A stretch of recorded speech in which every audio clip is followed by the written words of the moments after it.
स्थूल पदार्थ है, उस आहार को जुटाने की प्रक्रिया आपकी क्या है? पदार्थ सात्विक है, बहुत ध्यान से सुने, पदार्थ सात्विक है, किंतु सात्विक पदार्थ को जुटाने की व्यवस्था का संपादन जिसके द्वारा किया गया वो व्यवस्था सात्विक नहीं है। किसी दूसरे के अधिकार को छीन करके, पीड़ा पहुंचा करके, दुखी करके, उसका हक छीन करके, पीड़ित करके हमने यदि धन का संग्रह किया है, झूठ बोल करके, भ्रष्टाचार पूर्वक चोरी करके धन इकट्ठा किया है, तो वह धन, उस धन के द्वारा भले ही आप शुद्ध शाकाहारी बन के रहो, अन्यायोपार्जित जो धन है, अन्याय की पाप की कमाई जो है, उसके द्वारा आप जो आहार करेंगे, कुछ भी आहार कर लें, भले देसी गाय का दूध ही पी लें, पर आपकी बुद्धि शुद्ध नहीं होगी।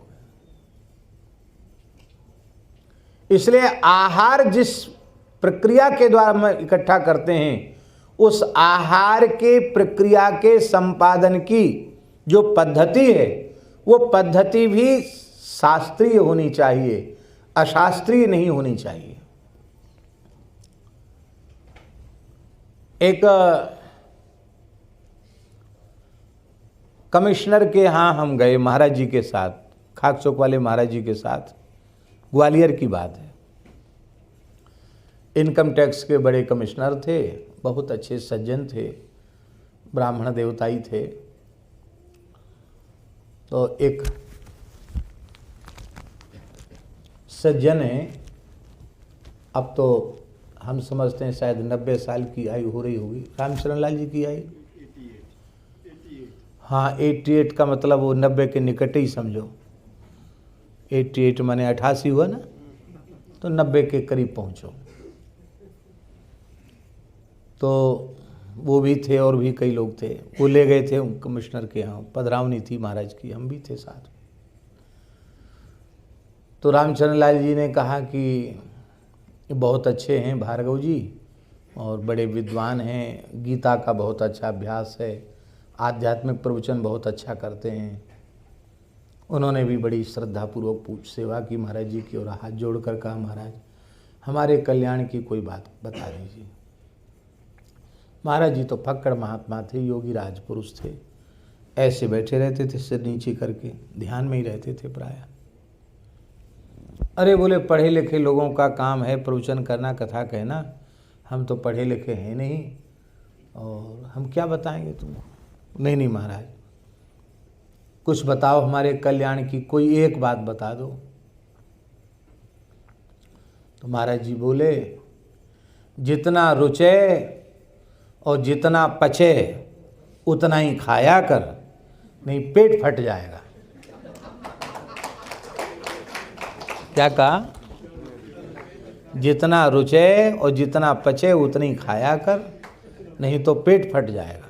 और कह के फिर सिरे से कर लिया, ध्यान में चले गए। अब तो कथा बंद हो गई।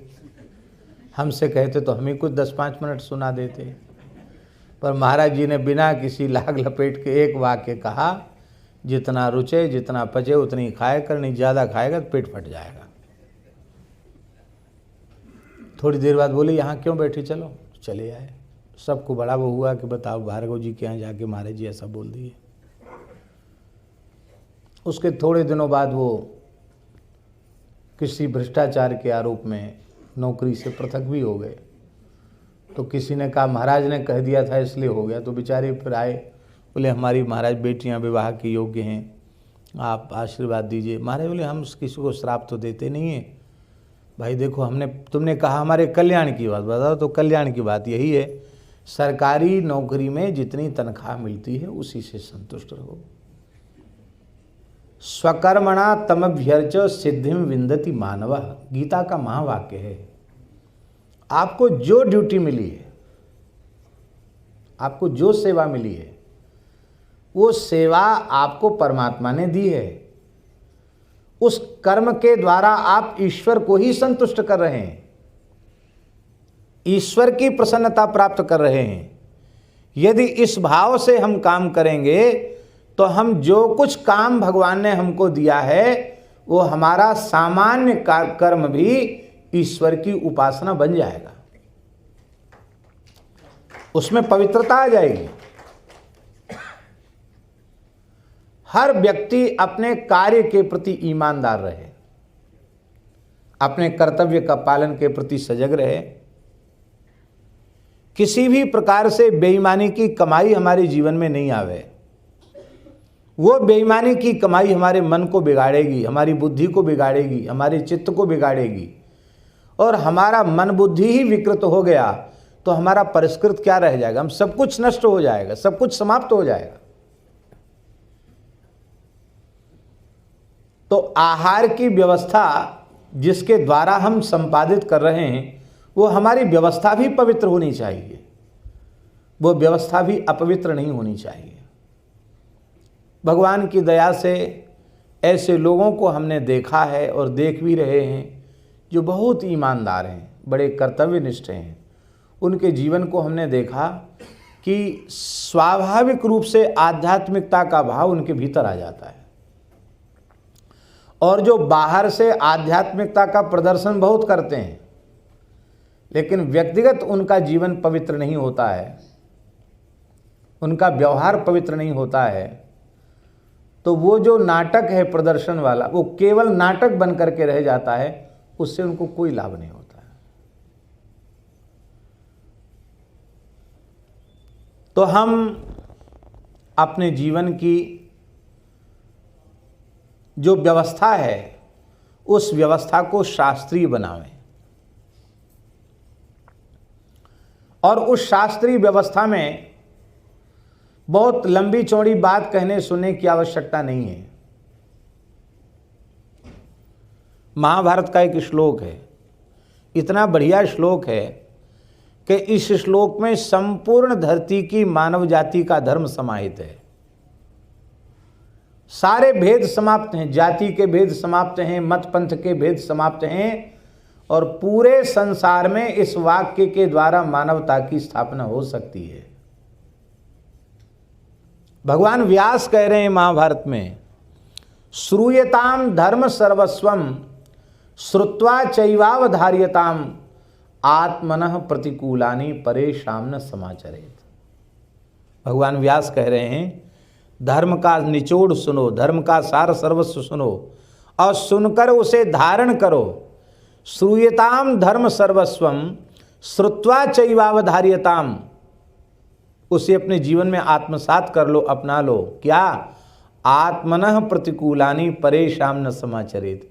जो व्यवहार हमारे अपने अनुकूल नहीं है वह व्यवहार हम संसार के किसी भी प्राणी के साथ नहीं करेंगे, ऐसा निश्चय कर लो तो आपका जीवन बन जाएगा, बात बन जाएगी। भगवत तत्व का अपरोक्षानुभव हो जाएगा केवल इतना निश्चय कर लेने से, अलग से कुछ करने की आवश्यकता नहीं है। जो व्यवहार हमारे अनुकूल नहीं है वह व्यवहार हम किसी प्राणी के साथ नहीं करेंगे।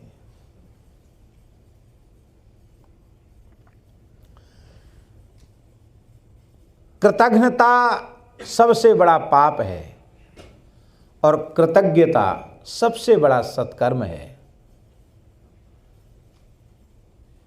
हम अपने माता पिता के प्रति कृतज्ञ हों, क्योंकि माता पिता की कृपा न होती तो हमें ये शरीर नहीं मिलता। पुरुषार्थ चतुष्टय की सिद्धि का साधन शरीर है और शरीर की प्राप्ति में माता पिता की भूमिका है, इसलिए हम माता पिता के प्रति कृतज्ञता रखते हैं। और वो कृतज्ञता जीवित रहने तक ही नहीं, मरने के बाद भी पिता के खानदान का तर्पण श्राद्ध करके अपने पूर्वजों की परंपरा के प्रति कृतज्ञता ज्ञापित करते हैं और नाना परनाना आदि का श्राद्ध करके तर्पण करके हम अपने मातृकुल के प्रति भी कृतज्ञता का भाव व्यक्त करते हैं। तो श्राद्ध तर्पण की जो प्राचीन हमारी भारतीय सनातन पद्धति है वो कृतज्ञता ज्ञापन करने की एक उत्कृष्ट पद्धति है। भगवान ने तो हमें मनुष्य बनाया, पर हम मनुष्य हैं ये हमें समझाया किसने?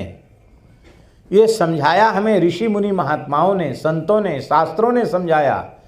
तो उन शास्त्रकार व्यास, वाल्मीकि प्रभृति ऋषियों के प्रति भी हमें कृतज्ञ होना चाहिए। उनके प्रत्येक आदेश को यथासाध्य हमें जीवन में अपनाना चाहिए। आर्ष धर्म का पालन हमें करना चाहिए। ये ऋषियों के प्रति कृतज्ञता हुई। हम जो कुछ अपने जीवन में करते हैं, अपने देह के द्वारा करते हैं, अपनी इंद्रियों के द्वारा करते हैं, अपने मन बुद्धि के द्वारा करते हैं, और देहेंद्रिय मन बुद्धि आदि में किसी न किसी देवता का अधिष्ठान है। उस देवता की शक्ति प्राप्त करके हमने अपना कार्य संपादित किया है। इसलिए यथासाध्य देवी देवताओं का भी समय से पूजन करना, वंदन करना, आदर करना, उनके प्रति कृतज्ञता ज्ञापित करना, ये सनातन धर्म है, ये भारतीय पवित्र परंपरा है। और देवताओं का पूजन, यज्ञ, पितरों का श्राद्ध, ऋषियों का सत्कार, अतिथियों का सत्कार पवित्रता पूर्वक बिना वेद लक्षणा गाय के दूध दही घी के बिना हम नहीं कर सकते हैं।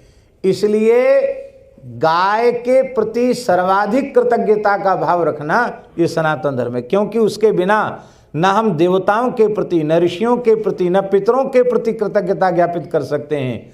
पितरों का पोषण अपने कव्य के द्वारा गोमाता करती है, देवताओं का पोषण अपने हव्य के द्वारा करती है, मनुष्यों का पोषण अपने गव्य के द्वारा करती है, और गोबर गोमूत्र के द्वारा संपूर्ण धरती का पोषण गाय करती है। इसलिए गाय के प्रति कृतज्ञता की भावना रखना और गाय की सेवा करना ये सम्यक और संपूर्ण सनातन धर्म है। उससे चित्त शुद्ध होता है, उससे अंतःकरण शुद्ध होता है। पर बड़े दुर्भाग्य की बात है कि सभ्य समाज में, पढ़े लिखे समाज में गाय के प्रति जैसी पूज्यता की भावना, कृतज्ञता की भावना, सेवा की भावना होनी चाहिए, उस भावना का अभाव होता चला जा रहा है। आप कहेंगे अभाव होता चला जा रहा है, इसका कहने का प्रयोजन क्या है? केवल समाज में गाय के प्रति कृतज्ञता की भावना आ जाए तो भारत जैसे पवित्र देश में ये बात किसी को कहने की आवश्यकता नहीं पड़ेगी कि गाय की सेवा करो। ईमानदारी से हमें अपनी आय का दशांश गौ सेवा में खर्च करना चाहिए। अरे दशांश नहीं, ईमानदारी से 1% भी मनुष्य सोच ले कि हम गाय की सेवा में लगाएंगे तो आज जितनी बड़ी जनसंख्या इस देश की है, क्या किसी सरकारी अनुदान की आवश्यकता पड़ेगी? अभी कोरोना काल में गौशालाएं कितने संकट से गुजरी हैं। ये गौशालाओं की व्यवस्था भगवान जिनके द्वारा संपादित कर, उनको अनुभव में आया है।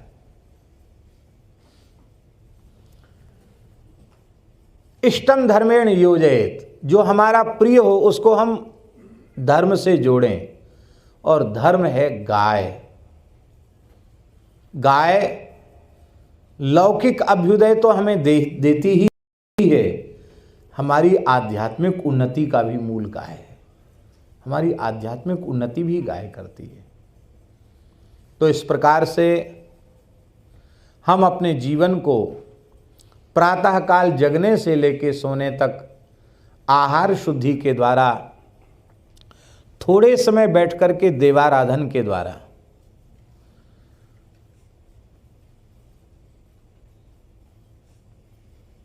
सब्जी मंडी में आप जाते हैं तो सब्जी मंडी बहुत जल्दी लग जाती सवेरे, और देर से जाओ तो क्या मिलेगा? मिलेगा कुछ? सड़ा गला मिलेगा। ब्रह्मवेला जो है, प्रातः काल का जो समय है, ब्रह्मवेला का समय, वो भगवत चिंतन के लिए, साधन के लिए, प्राणायाम के लिए, ध्यान के लिए, ईश्वरोपासन के लिए सबसे उपयुक्त समय है। इतना सुंदर समय है, इतना सुंदर समय है।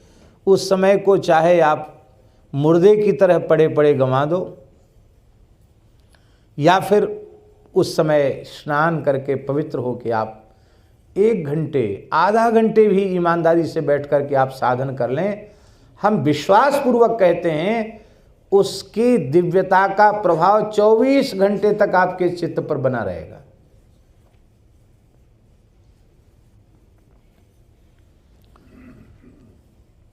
लगभग 12 बजे रात को हम पहुंचे, 12:30 बजे हम विश्राम में गए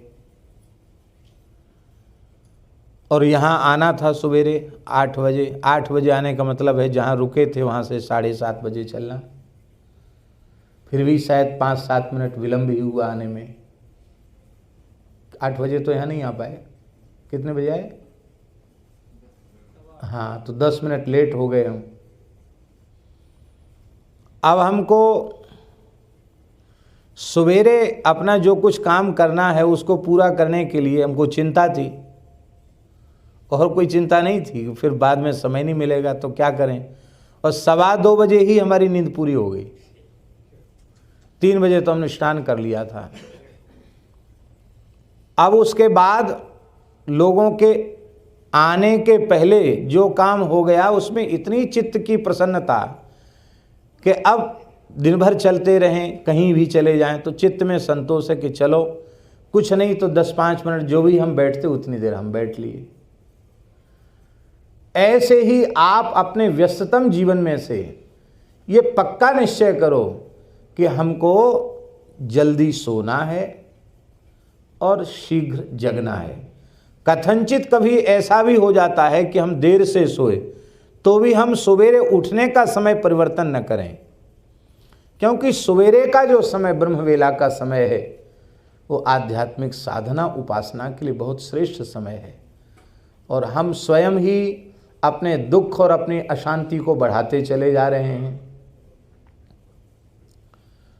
भौतिकता की ओर इतने अधिक व्यग्र होकर के आगे बढ़ रहे हैं कि हमारे जीवन की निजी सुख शांति खोती चली जा रही है।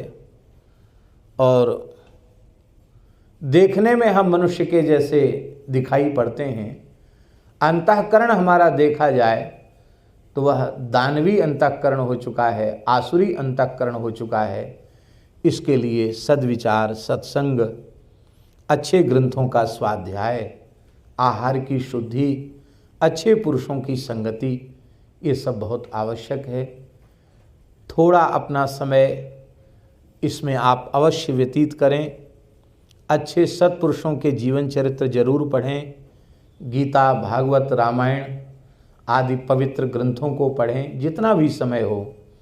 और गृहस्थाश्रम की सफलता इसमें है कि जो पवित्र संस्कार आप अपने में संजोना चाहते हैं, लाना चाहते हैं, वे पवित्र संस्कार आपके पूरे परिवार में, पत्नी हो, बच्चे हों, छोटे छोटे बच्चों में वो संस्कार आए।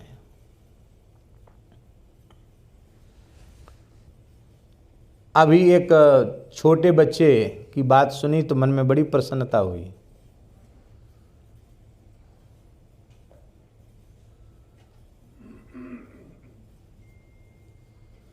बच्चों से पूछते ना कि तुम बड़े होकर क्या करोगे, तो बच्चे से पूछा गया कि बड़े होकर क्या करोगे, तो उसने क्या कहा? इसी जन्म में भगवत प्राप्ति। हाँ, इसी जन्म में बड़े होकर हम भगवत प्राप्ति करेंगे। छोटा बच्चा। अब ये उसमें संस्कार कहाँ से आए, कहाँ से बात उसके मन में आ गई? घर का पवित्र वातावरण होने के कारण, सात्विक वातावरण होने के कारण उस बच्चे में वो सात्विक बात आ गई। तो हम अपने सहित पूरे परिवार का वातावरण पवित्र बनावें। इतना पवित्र वातावरण बनावें कि हमको ये न लगे कि हम शनिवार इतवार को वृंदावन जाएंगे, बिहारी जी जाएंगे, तब हमारे मन में शांति मिलेगी। इतना बढ़िया घर का वातावरण बना दो कि जब अनुभव करें तब घर में ही अयोध्या का दर्शन हो जाए, घर में ही चित्रकूट का दर्शन हो जाए, घर में ही वृंदावन का दर्शन हो जाए, घर के ठाकुर जी में ही बिहारी जी का दर्शन हो जाए। और ये सब कुछ संभव है।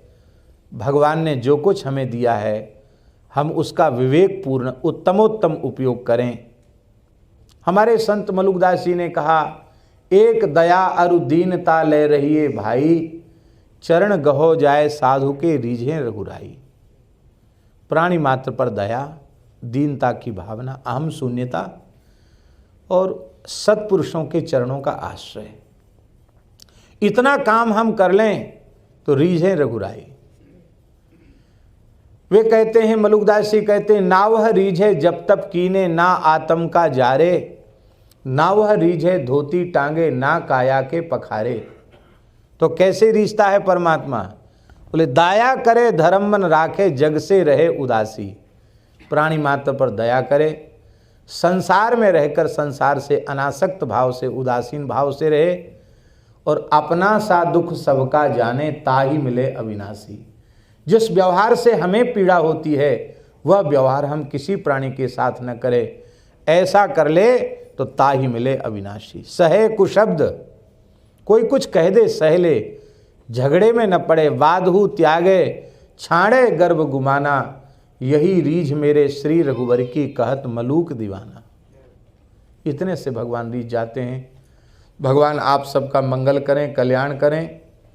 और हम तो सीधी सादी भगवान की कथा सुनाना जानते हैं, इस तरह के प्रवचनों का हमें अभ्यास नहीं है।